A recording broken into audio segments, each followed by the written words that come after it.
Welcome students. हम लोग colligative property पढ़ रहे हैं और कोलिगेटिव प्रॉपर्टी में वेपर प्रेशर में जो रिलेटिव लोअरिंग हो रही है उसको पूरी तरह हम लोग समझ चुके हैं। उसमें न्यूमेरिकल भी अटेम्प्ट कर चुके हैं। जी हाँ, कोई प्रॉब्लम हो शेयर जरूर कर दीजिएगा। जी, वीडियो कैसा लग रहा है वीडियो पे कमेंट जरूर करें। आज का टॉपिक क्या रहेगा जी? पहले तो हम लोग जो relative lowering in vapour pressure है, क्या उसको थ्योरेटिकली भी निकाल सकते हैं? जी, वो तो निकाला जा रहा है। क्या प्रैक्टिकली भी? जी हाँ, प्रैक्टिकली भी हम लोग निकाल सकते हैं। Relative lowering in vapour pressure, वाष्प दाब का अपेक्षिक अवनमन, उसको प्रैक्टिकली डायनेमिक प्रोसेस से किसने निकाला? ओस्टवाल्ड वाकर ने। जी हाँ, ओस्टवाल्ड वाकर का एक्सपेरिमेंट हम लोग पढ़ेंगे। क्या ये इंपॉर्टेंट है? ओस्टवाल्ड वाकर के एक्सपेरिमेंट तो नहीं आते, लेकिन उस पे क्वेश्चन बना दिए जाते हैं, न्यूमेरिकल्स बना दिए जाते हैं। न्यूमेरिकल होता है बहुत इजी, लेकिन चूंकि हमें एक्सपेरिमेंट पता ही नहीं तो वो न्यूमेरिकल टफ लगने लगता है। लेकिन ओस्टवाल्ड वाकर के एक्सपेरिमेंट को अगर समझ गए तो न्यूमेरिकल आपको लगेगा कि अरे ये तो बच्चों का खेल है। और आज हम लोग ओस्टवाल्ड वाकर के एक्सपेरिमेंट को बहुत इजीली समझते हैं। जी हाँ, बहुत आसानी से। ओस्टवाल्ड वाकर का एक्सपेरिमेंट डायनेमिक प्रोसेस से है। और कैसे सीखते हैं आते आज इस टॉपिक को हम लोग क्लियर करते हैं। बहुत इजी। हाँ, देखते चलिए वीडियो को, बहुत आसानी से आते हैं। तो आज का टॉपिक क्या है? Ostwald walker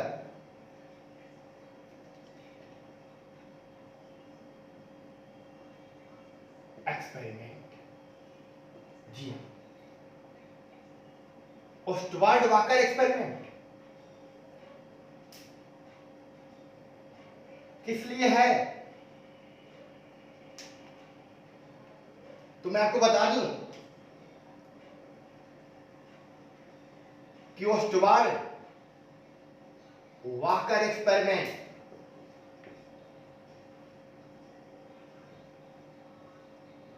is a dynamic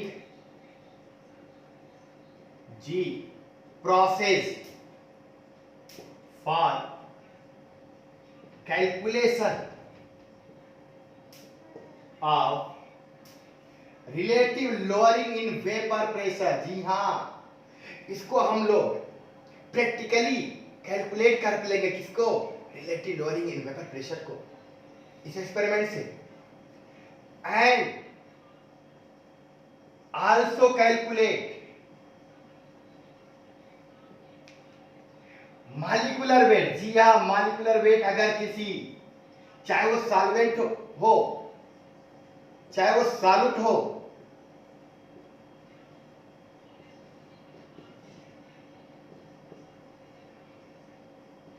बात समझ में आ रही है? तो ओस्टवाल्ड वाकर एक प्रैक्टिकल है जिसको हम लोग कर सकते हैं, और ओस्टवाल्ड वाकर ने किया है। और इससे क्या कैलकुलेट करते हैं? Relative lowering in vapour pressure. ये तो कैलकुलेट कर ही लेते हैं, साथ में हम लोग मॉलिक्यूलर वेट भी कैलकुलेट कर लेते हैं, सॉल्यूट का या सॉल्वेंट का। यही तो है ओस्टवाल्ड वाकर एक्सपेरिमेंट। कैसे करते हैं ये समझेंगे आप। बात तो समझ में आनी चाहिए कि पहले से करते क्या है। जो रिलेटिव लोअरिंग वेपर प्रेशर, यही तो निकाला गया है। क्या? P not minus P S upon P not, जो कि मोल फ्रैक्शन ऑफ सॉल्यूट के इक्वल था। और डाइल्यूट केस में मोल फ्रैक्शन ऑफ सॉल्यूट था, और यहां पर हम लोग कह सकते हैं कि n solute upon n solute plus n solvent, यही तो था। इसको कैलकुलेट करेंगे ओस्टवाल्ड वाकर एक्सपेरिमेंट से। कैसे? इसका कॉन्सेप्ट क्या है? तो पहले कॉन्सेप्ट को देखते हैं, फिर इसके मैकेनिज्म को देखते हैं। बात समझ में आ रही है? तो पहले ओस्टवाल्ड वाकर एक्सपेरिमेंट कि हम लोग प्रिंसिपल को समझते हैं। ओके, बात समझ में आ रही है क्या? इसको पॉज करके नोट कर लें। जी हाँ, यह एक डायनेमिक मेथड है कैलकुलेशन किसका करने के लिए, आरएलवीपी का, वास्तविक अपेक्षित अवमंदन का। और इसके द्वारा सॉल्यूट या सॉल्वेंट का हम लोग मॉलिक्यूलर वेट भी कैलकुलेट करते हैं। कैसे करते हैं, क्या इसका कॉन्सेप्ट है, इसको समझते हैं।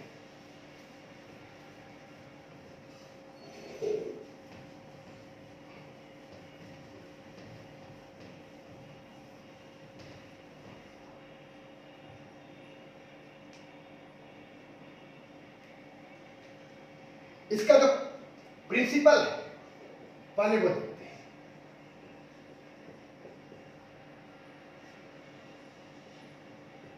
आप लोगों को समझता हूं। एक मैंने कंटेनर ले लिया, कुछ कंडीशन देखते चले। इसमें एक सॉल्यूशन है जी। इस सॉल्यूशन का वेपर प्रेशर मैंने मान लिया पी है। समझेंगे, यहां पे एक ड्राई एयर इंटर कराते हैं। चूंकि ये वोलाटाइल है, इसमें कुछ वेपर भी होंगे।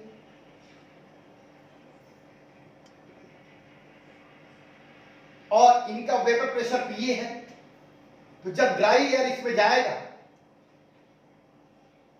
तो इसका वेपर प्रेशर भी पीए हो जाएगा। जी हाँ, तो ड्राई एयर जब यहां आ गया, कुछ वेपर को लेके गया और इसका वेपर प्रेशर इसी के बराबर हो गया। यहां जो वेट होगा वो लॉस होगा, जो कि इसके वेपर प्रेशर के प्रोपोर्शन होगा। जी, ड्राई एयर को अगर मैंने भेजा, यहां से ड्राई एयर होके गया, इसके वेपर को लेके जाएगा तो इसका वेपर प्रेशर इसी के बराबर हो जाएगा। तो यहां कुछ वेट में लॉस होगा, और जो वेट में लॉस होगा उसके वेपर प्रेशर के प्रोपोर्शन होगा। आगे समझते हैं।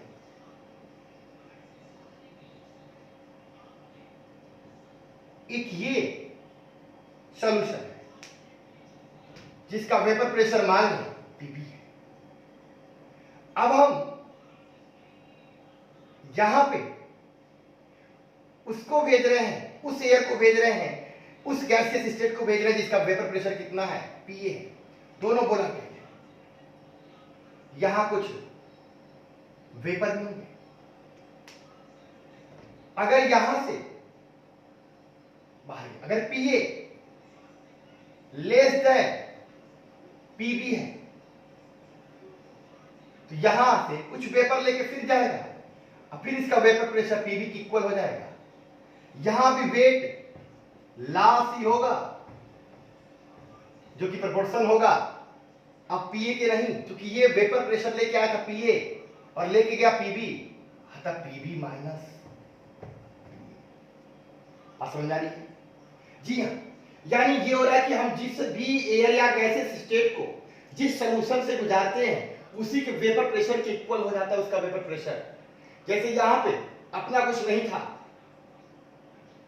तो जब पीए वाले वेपर प्रेशर से सॉल्यूशन से गुजारा तो उसका वेपर प्रेशर कितना हो गया, पीए। पीए को पीबी से गुजारा, लेकिन पीए लेस देन पीबी है, तो इसका कितना हो गया, पीबी हो गया। और जो वेट में लॉस होगा वो क्या होगा, पीबी माइनस पीए होगा, जबकि पीबी ग्रेटर है किससे, पीए से। और भी केस समझते हैं। अगर ऐसा हो जाए कि यहां एक सॉल्यूशन है, इसका वेपर प्रेशर मैंने पीए लिया और पीबी वाले को इसमें इंटर कराया, इसे कुछ वेपर पीबी पीए के पहले से रहेंगे, बाहर निकलेगा, जिस सॉल्यूशन से गुजरा उसी के वेपर प्रेशर के बराबर हो जाएगा। अगर ये हम कह लें कि पीए लेस देन पीबी है, तो ये जब इंटर करेगा और इसका वेपर प्रेशर ज्यादा इससे है, तो यहां वेट गेन होगा, लॉस नहीं होगा। और जो वेट गेन होगा वो प्रोपोर्शन होगा किसके, तो पीबी ज्यादा है पीए कम है, पीबी माइनस पीए। बात समझ में आ रही है? और यहां पीबी इसका माना क्या था, यहां पीए सॉल्यूशन का लिया गया है। बात आपको इससे समझनी क्या है, कि हम जिस भी एयर को या गैसीय स्टेट को जिस सॉल्यूशन से गुजारेंगे उसी के वेपर प्रेशर के बराबर हो जाएगा। जिसको गुजारा उसका वेपर प्रेशर कम है तो वेट लॉस होगा, जिसको गुजारा उसका वेपर प्रेशर कम है तो वेट लॉस होगा। लेकिन अगर जिसको गुजारा उसका वेपर प्रेशर ज्यादा है तो वेट गेन होगा। और वेट लॉस प्रेशर डिफरेंस के क्या होगा, बराबर होगा। यहां पीए को इंटर कराया था, पीबी बन के गया, पीबी माइनस पीए, या पीबी को इंटर कराया गया था, पीए बन के गया, तो पीए आपका पीबी अधिक है तो पीबी माइनस क्या हो गया, पीए हो गया। बात समझ रही है? एक और बात समझते हैं कि अगर हम लोग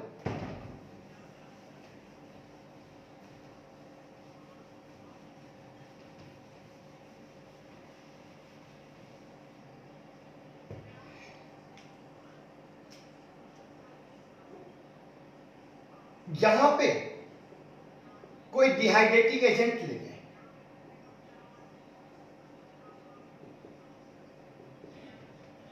जिसको निर्जली कारक बोलते हैं, एज लाइक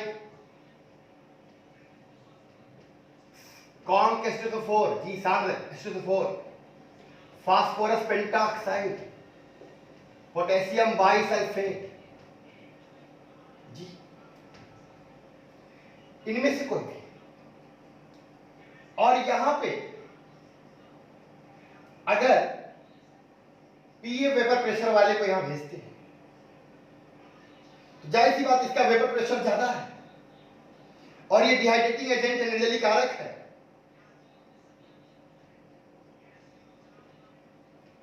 तो इसमें जाएगा तो एब्जॉर्ब हो जाएगा, और जब एब्जॉर्ब हो जाएगा तो वेट क्या होगा, गेन होगा, और जो वेट गेन होगा डायरेक्टली प्रोपोर्शनल किसके होगा, पीए के, क्योंकि यही तो वेपर है। तो जो पूरा कंक्लूजन क्या निकल रहा प्रिंसिपल में ये कंक्लूजन निकल रहा है, किसी भी एयर या गैसेस स्टेट को अगर किसी सॉल्यूशन में करा भेजते हैं तो जब उसके वेपर से होकर गुजरेगा, ओपन कंटेनर है तो उसका भी वेपर प्रेशर सॉल्यूशन के बराबर हो जाएगा। जिसको भेजा था उसका वेपर प्रेशर सॉल्यूशन से अगर ज्यादा है तो वेट गेन होगा, जो कि दोनों के वेपर प्रेशर के डिफरेंस के बराबर होगा। और एक बात और, जिसको उससे भेजा सॉल्यूशन, हाँ, तो इसके बाद हम लोग मैकेनिज्म समझते हैं। कैसे? ओस्टवाल्ड वाकर लॉ को अप्लाई करेंगे, कैसे ओस्टवाल्ड वाकर एक्सपेरिमेंट से आरएलबीपी कैसे कैलकुलेट करेंगे। तो प्रिंसिपल से कुछ समझ में आया होगा। क्या प्रिंसिपल से समझ में आया? प्रिंसिपल या कॉन्सेप्ट ओस्टवाल्ड वाकर का ये है कि अगर हम किसी लोअर वेपर प्रेशर वाले को किसी हायर वेपर प्रेशर के सॉल्यूशन से गुजारेंगे तो वेट में क्या होगा, लॉस होगा। और हायर वेपर प्रेशर वाले को अगर लोअर वाले में गुजारेंगे तो क्या होगा, वेट का गेन होगा। लेकिन दोनों में एक कॉमन बात है। क्या कॉमन बात है? जिसमें से गुजारेंगे निकलने वाले एयर का वेपर प्रेशर सॉल्यूशन के ही वेपर प्रेशर के इक्वल हो जाएगा, जिसमें से निकाल रहे उसी के बराबर हो जाएगा। बात समझ आ रही है? तो फर्स्ट, अगर हम लोग ड्राई एयर जिसका अपना कोई वेपर प्रेशर है ही नहीं सॉल्यूशन से गुजारे तो क्या होना है, वेट का गेन की लॉस, जाहिर सी बात है उसके वेपर को लेके जाएगा तो वेट का लॉस ही होगा। और वेट का लॉस कितना होगा, दोनों के वेपर प्रेशर के डिफरेंस के बराबर। अरे एक का क्या है, सॉल्यूशन का अपना मान लो कुछ है, ड्राई एयर का कुछ है ही नहीं, तो जाहिर सी बात है डिफरेंस कितना हो गया, सॉल्यूशन का -0। अगर हम किसी सॉल्यूशन के वेपर प्रेशर यानी पीए को किसी पीबी में से गुजारे और पीए हमारा क्या है, कम है, पीबी ज्यादा है, तो निकलेगा तो पीबी के बराबर हो जाएगा। और वेट का तब क्या होगा, लॉस होगा, जो कि किसके प्रोपोर्शन में होगा, दोनों के डिफरेंस के बराबर। बताया? और अगर हम इस वेपर को किसी ऐसे से गुजारे जिसका वेपर प्रेशर बहुत कम है, तो उसमें से गया तो क्या हो जाएगा, एब्जॉर्ब हो जाएगा, वेट का क्या हो जाएगा, जाहिर सी बात है गेन हो जाएगा, और वेट का गेन निकलने वाले का उसके वेपर के बराबर होगा, जो कि वेट गेन होगा तो दोनों के वेपर प्रेशर के डिफरेंस के बराबर होगा। और अगर कहीं डिहाइड्रेटिंग एजेंट से गुजार दिए तो पूरा पूरा एब्जॉर्ब हो जाएगा, निकलेगा ही नहीं वेपर। तो जो वेट का गेन होगा फिर वो जो गया उसी के वेपर प्रेशर के तो प्रोपोर्शन में होगा। बात समझ में आ रही है? तो हम लोग मैकेनिज्म को ऐसे समझते हैं, बहुत इजीली। जी हाँ, न्यूमेरिकल तो और इजी होता है, थोड़ा सा कंसंट्रेट रहिए, पूरा पूरा समझ में आएगा जी। पूरे वीडियो के बाद नहीं समझ में आए तो फिर जो आप कहेंगे एग्री करूंगा, लेकिन वीडियो पहले पूरा वॉच करें, एकदम समझ में आएगा। तो यहां पर देखें कि ड्राई एयर को हम लोग पास किए इससे एक सॉल्यूशन से, और इस सॉल्यूशन का वेपर प्रेशर कितना है, पीएस। इस ड्राई एयर का अपना कोई वेपर प्रेशर नहीं है, तो जब यहां से निकलेगा इससे एयर, तो जिसमें से गया उसी के वेपर प्रेशर के इक्वल हो जाएगा। अब ये जब इसमें गया तो वेट का क्या हुआ होगा, जाहिर सी बात लॉस हुआ होगा, क्योंकि इसका वेपर प्रेशर है ही नहीं, इसमें जाएगा वेपर को लेके जाएगा तो वेट का लॉस होगा, और जो प्रोपोर्शन में होगा किसके, इसके माइनस इसके वेपर प्रेशर। और इसका कितना है, 0 है, प्रोपोर्शन को क्या है, इसको क्या मान लूं मैं, W1। बात समझ में आ रही है? इसके बाद यहां से सॉल्वेंट से गुजारा, सॉल्वेंट का अपना वेपर प्रेशर है कितना, P0, और आपको पता P0 ग्रेटर देन PS। और जब यहां से निकलेगा जिसमें से गुजारो उसी के वेपर प्रेशर के बराबर हो जाएगा, यानी यहां एयर गया तो PS प्रेशर लेके गया, यहां से जब जाएगा तो P0 लेके जाएगा, और PS कम है, अधिक वाले में जा रहा है, तो जाहिर सी बात यहां भी वेट का क्या होगा, लॉस ही होगा। और ये मान लो W2, तो ये किसके प्रोपोर्शन में होगा, दोनों के वेपर प्रेशर के डिफरेंस, यानी W2 proportion to P0 minus. और यहां फिर एक स्टेप और, किससे गुजार दे रहे हैं, डिहाइड्रेटिंग एजेंट, निर्जलीकारक, जिसका अपना कोई वेपर होगा ही नहीं, और ये ज्यादा से ज्यादा वेपर को एब्जॉर्ब कर लेंगे, मैक्सिमम कर लेंगे, पूरी तरह कर लेंगे, तो यहां से कोई वेपर निकलेगा ही नहीं, पूरा एब्जॉर्ब हो गया जाके वेपर, तो वेट का क्या होगा भाई, गेन ही तो होगा,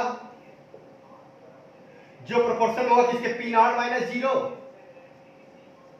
अगर इसको मैं W3 मानूं तो प्रोपोर्शन, इतनी बात दिमाग में रखिए, इन्हीं पे क्वेश्चन बन जाता है। ड्राई एयर को पास किया, सॉल्यूशन में वेट लॉस हुआ, इतना हुआ, उसके बाद एयर को पास किया सॉल्वेंट में, वेट लॉस हुआ, उसके बाद पास किया डिहाइड्रेटिंग एजेंट में, वेट गेन हुआ, बस यही 3 टर्म। इसके बाद उनके क्वेश्चन मार्क, और ये 3 टर्म से ही क्वेश्चन मार्क सॉल्व हो जाएंगे। कैसे समझते हैं, ड्राई एयर सॉल्यूशन में पास किया, इसके वेपर को लेके गया, वेट का लॉस हुआ प्रोपोर्शन में PS के, फिर इससे निकलने वाले एयर का वेपर प्रेशर PS है, सॉल्वेंट से पास किया, सॉल्वेंट का P0 है जो कि PS से ज्यादा होगा, तो निकलने वाले का P0 हो जाएगा, यहां भी वेट का लॉस होगा जो कि प्रोपोर्शन होगा P0 माइनस PS। इसको डिहाइड्रेटिंग एजेंट में भेजा, पूरा पूरा एब्जॉर्ब हो गया, वेट का गेन हुआ जो कि प्रोपोर्शन में होगा किसके, P0। बात समझ में? तो यहां से हमें ये 3 चीजें माइंड रखनी है, और ये 3 चीजों से हम लोग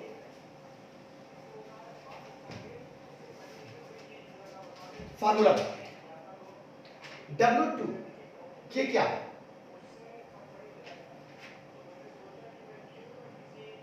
जब सॉल्यूशन से निकलने वाले एयर को सॉल्वेंट से पास करते तब क्या हो जाता है, वेट लॉस। और ये W1 जब ड्राई एयर को सॉल्यूशन से पास करते हैं तब वेट लॉस, ये दोनों पता है।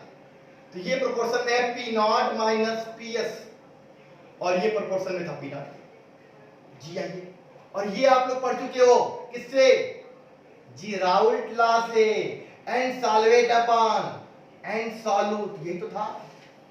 और वन का फैक्टर मल्टीप्लाई कर दोगे तो ये रियल सॉल्यूशन भी मिल जाएगा।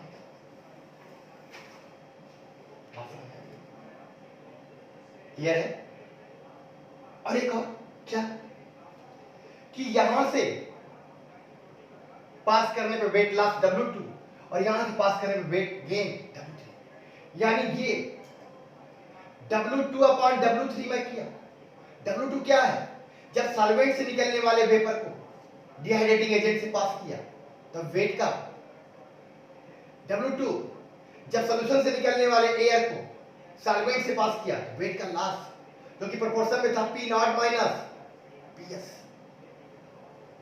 और W3 सॉल्वेंट से निकलने वाले वेपर को एयर को डिहाइड्रेटिंग एजेंट से पास किया तो वेट में गेन था, जो कि प्रोपोर्शन था P नॉट के।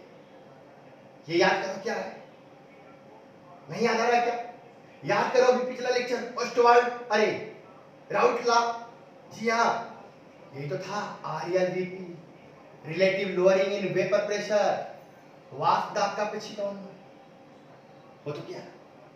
इस फार्मूले को चाहो तो आप ऐसे भी लिख लो कि अगर मोल सॉल्वेंट है, उल्टा जा रही है, सॉल्यूट और नीचे सॉल्वेंट, ये amount of solute upon molecular weight solute, amount solvent molecular weight solvent, और यहां मल्टीप्लाई किससे, वन का फैक्टर। तो कभी कभी ये क्वेश्चन में गिवन होके, मान लो वाटर पता है, उसका मॉलिक्यूलर वेट पता है, कितना वाटर लिया गया ये पता है, और जो सॉल्यूट है उसमें अमाउंट पता है लेकिन उसका मॉलिक्यूलर वेट नहीं पता, तो इस तरीके से हम लोग मॉलिक्यूलर वेट भी निकाल सकते हैं। जी हाँ, और RLVP तो हम निकाल ही सकते हैं। बात समझ में आ रही है, क्लियर है। आगे बढ़े तो हमें इतनी बातें दिमाग में रखिए, क्वेश्चन में क्या, क्वेश्चन करते समय इतनी बात कि ड्राई एयर सॉल्यूशन से गया, वेट लॉस कितना हुआ, सॉल्यूशन से निकलने वाला एयर सॉल्वेंट में गया, वेट लॉस कितना हुआ, सॉल्वेंट से निकलने वाला एयर डिहाइड्रेटिंग एजेंट में गया, वेट गेन कितना हुआ, ये तीन बातें।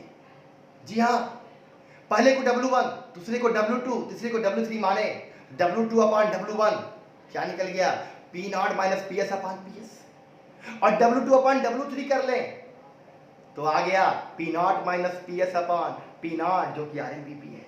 बस समझ में आ गई। क्वेश्चन तो और इजी होगा, देखते हैं क्वेश्चन कैसा होगा।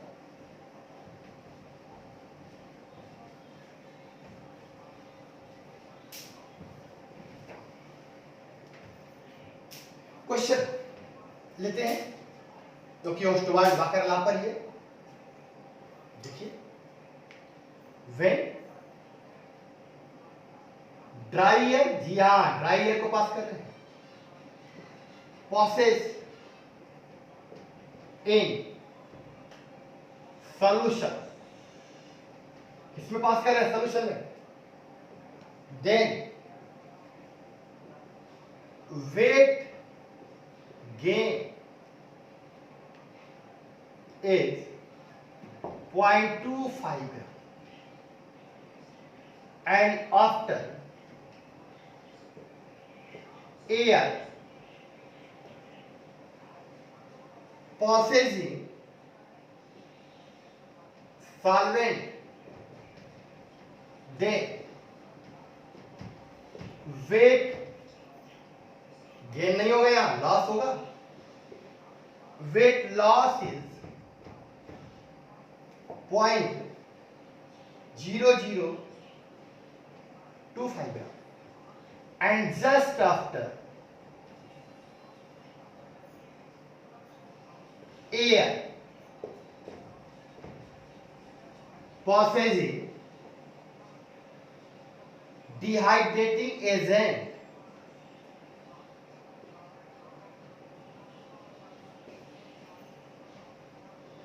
then weight gain is 0.30 gram. Then find RLBP. Question समझ में आया? क्वेश्चन कुछ नहीं लंबा है क्योंकि प्रैक्टिकल पर है, तो जाहिर सी बात है प्रोसेस के अकॉर्डिंग गिवन होगा डेटा, इसलिए थोड़ा बड़ा बनेगा, कुछ है थोड़े। ड्राई एयर पहले समझेंगे, कुछ सोल्यूशन से पास कर रहे हैं तो वेट का लॉस हो रहा है इतना 0.25 ग्राम, यही तो W1 है। और उसके बाद एयर को पास कर रहे हैं इन सॉल्वेंट, तब भी वेट का लॉस ही होगा क्योंकि सॉल्वेंट का वेपर प्रेशर ज्यादा होता है।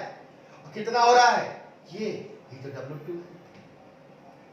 उसके बाद एयर को पास कर रहे हैं कहां से? Dehydrating agent. जी हाँ, ये पूरा एब्जॉर्ब कर लेगा तो वेट का गेन होगा। और कितना गेन हो रहा है? 0.30 ग्राम, यही तो W3 है। और आपको बताना क्या है RLBP, तो W2/W3 हो गया ना RLBP कैलकुलेट। तो डेटा लेते हैं पहले, डेटा यहां से किया कि जब हम लोग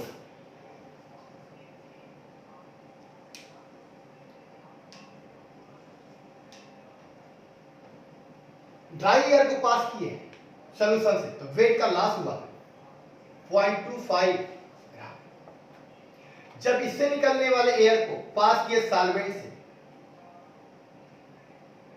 तो वहां पर वेट का लॉस हुआ 0.0025 ग्राम। और इससे निकलने वाले एयर को डिहाइड्रेटिंग एजेंट से पास किया तो वेट का गेन हुआ कितना? 0.30 ग्राम। और आपको पता है ये वाला जो प्रोपोर्शन होता किसके? फिर मैं सॉल्व कर दे रहा हूं पीएस के। और ये वाला प्रोपोर्शन होता किसके? P0 माइनस पीएस के।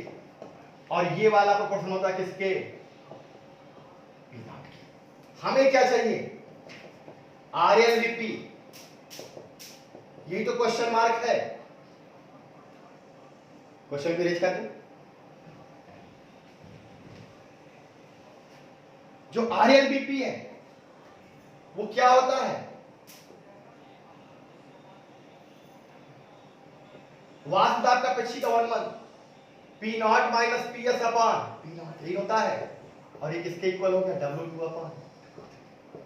और W2 की वैल्यू 0.0025 और W3 की वैल्यू 0.30, दोनों ग्राम में है, कैंसिल हो जाएंगे, यानी हो गया 0.025 अपॉन 0.3।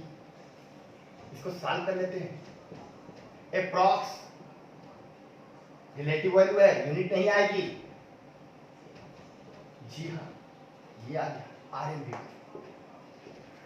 कैलकुलेट है नहीं जी? जी हाँ, अगर हमें ओस्टोवार्ड वाकर एक्सपेरिमेंट क्लियर नहीं होता तो न्यूमेरिकल बहुत टफ लगता, कांसेप्ट ही नहीं पता कैसे लगाएंगे। लेकिन ये न्यूमेरिकल है कितना इजी, है ना इजी? जी हाँ, लाइक करिए, शेयर करिए, सब्सक्राइब करिए, ज़्यादा से ज़्यादा स्टूडेंट तक पहुंचाइए, जिससे जल्दी जल्दी लाइव क्लास ले सकूं। Okay, thank you.